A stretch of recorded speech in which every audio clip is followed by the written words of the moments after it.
L'ensemble est intéressant puisqu'il vient mixer un programme et c'est aussi la vocation d'un écoquartier que de mélanger, de faire de la mixité dans les programmes pour qu'il y ait de la vie dans ces quartiers. Évidemment, un bâtiment comme celui-ci a été complexe à mettre au point, surtout pour sa partie évidemment face à l'autoroute, parce qu'on avait fait le choix d'avoir une façade qui n'était pas plane.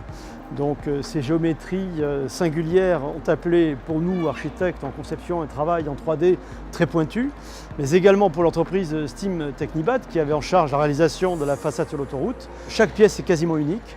Aucune pièce n'était interchangeable entre verticalement le positionnement différé pour chaque pièce, plus la géométrie de chacune. Et puis il y avait ces jonctions très complexes, des parties vitrées et des parties pleines avec ces cassettes, des profils qui ont été créés pour que cette façade fonctionne. Et je pense que c'est un vrai travail d'équipe qui est toujours plaisant sur un bâtiment. C'est un bâtiment atypique qui interroge beaucoup quand on n'est pas venu le voir du côté du quartier. Les gens se demandent qu'est-ce qu'il peut y avoir derrière ce bâtiment. Donc la part de mystère qu'on a tenu à conserver, elle fonctionne. Et en même temps, quand les gens découvrent que derrière ce grand vaisseau d'aluminium, eh bien, il y a des logements, il y a des activités, il y a une école d'art, un centre d'art, eh bien voilà, la surprise est belle pour tout le monde et j'en suis ravi.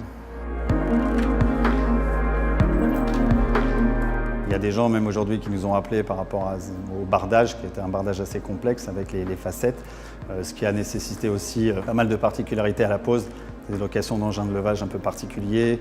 Suivant la forme du bâtiment, c'était assez complexe à mettre en œuvre. Beaucoup de réunions, de mise au point, parce que techniquement, il y avait quand même pas mal de choses à régler. Donc entre nous, le cabinet d'architecture, les deux cabinets d'architecture et Tecnal, qui nous a permis d'arriver au résultat que vous voyez aujourd'hui.